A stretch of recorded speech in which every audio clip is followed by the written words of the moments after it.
Est-il vrai que les étudiants n'ont pas le droit de travailler officiellement en Chine? Comment je fais donc pour subvenir à mes besoins si j'arrive en Chine? Nous répondons à cette question dans cette vidéo. Tatia House et encore Mela Chinese, votre agence qui vous aide à obtenir les meilleures bourses pour les études en Chine et qui vous accompagne dans tout le processus de A à Z. Ok, alors comme vous le savez déjà, nous nous sommes proposés de répondre à toutes vos questions, en tout cas dans la mesure du possible, liées aux études en Chine, aux bourses, afin de vous éviter des erreurs bêtes que nous-mêmes nous avons commises lorsque nous étions à nos débuts en Chine. Ça va faire bientôt une dizaine d'années. Alors, il faut savoir que, effectivement, officiellement, même lorsque tu vas arriver dans le règlement que ton école va te donner, les étudiants n'ont pas le droit de travailler. La Chine n'est pas comme la France, comme le Canada, là où les étudiants ont des heures, là ils peuvent aller faire des petits jobs et tout. Ensuite, voilà, subvenir à leurs besoins. C'est pas comme ça. C'est pas comme ça. Néanmoins, pour les plus éveillés, tu vois, il y a souvent des petites activités que tu peux faire sur le campus. Voilà, c'est souvent sous forme de bénévolat, mais c'est quand même rémunéré. C'est pas rien, mais pas aussi constamment sur toute l'année. Il y a certains étudiants très smart qui travaillent avec le bureau des étudiants, d'accord, et là aussi ils ont une petite rémunération, ok. Mais le meilleur moyen de venir en Chine, lorsque tu n'es pas dans une situation financière stable, c'est de venir avec une bourse, minimum une bourse partielle, d'accord. Une bourse partielle, c'est quoi? Écoutez-moi bien, d'accord, parce que ce que j'appelle bourse partielle, beaucoup ne l'appellent pas bourse partielle. Il y a certaines personnes qui vous tombez là, qui vous mélangent et vous ne savez pas où vous êtes. On a reçu beaucoup de cas de personnes qui ont été mal informées, mal orientées. Ils arrivent en Chine et ils souffrent dans les rues là-bas. Les parents qui dépensent les 3 millions pour qu'un enfant arrive en Chine et puis il n'a même pas une bourse, une bonne bourse. Donc ils sont vus encore en train de dépenser pour la pension, le dépassement de l'enfant. C'est horrible. C'est horrible ce qui se passe avec certaines personnes qui vous renseignent. Donc s'il vous plaît, vous n'êtes pas obligé de venir travailler avec nous, mais on se doit de vous donner des bonnes informations. Ok.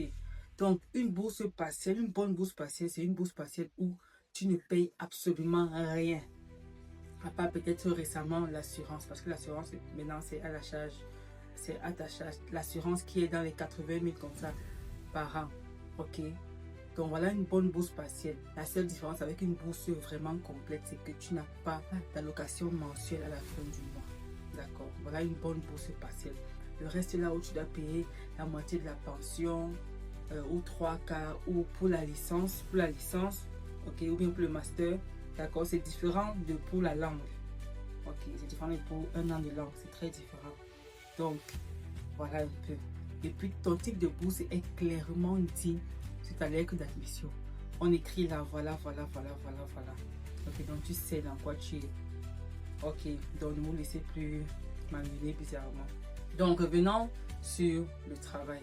Comment tu peux faire pour t'en sortir si tu as une bourse partielle? Le type de bourse dont je viens de parler.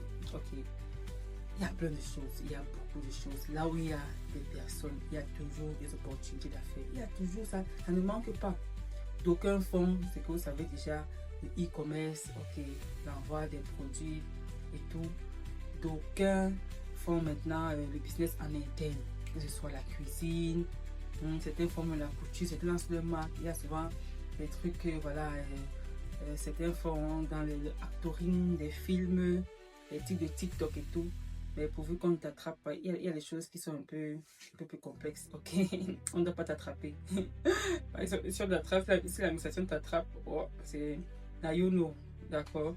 On ne va pas vous dire que, oh, allez faire ça. Sur le terrain, en tout cas, explore les possibilités. On a été dans ce cas, j'ai eu des bourses complètes. J'ai eu des moments où je n'avais pas de bourse et puis on s'est débrouillé. On s'est débrouillé. Donc, sois fort mentalement déjà, ok. Et pour ceux qui ont les bourses complètes, faites attention à vivre au-delà de vos moyens. D'accord? Ça ne sera pas là éternellement. Il faut apprendre à épargner. Il faut apprendre à investir, à faire de bonnes choses avec ça. Et tu de donner aux filles, à les fêter et tout ça là. Ça rattrape. Parce que dans la vie, tout laisse. Ok? D'accord? Donc voilà un peu. Je vous rappelle que nous avons officiellement ouvert les candidatures pour les bourses année 2026. D'accord? Donc, quand vous venez, vous le savez, on étudie votre dossier. Si votre dossier est bon, on vous le dit. Si c'est pas bon, on vous dit ce qu'il faut compléter. On n'est pas dans les... On prend quand même et puis voilà, non. Non, non, on n'est pas dans ça. Si ton dossier est bon, on te montre ce qu'il faut faire. Sinon, ok. Donc, vous savez comment nous contacter. On va mettre le flyer à la fin.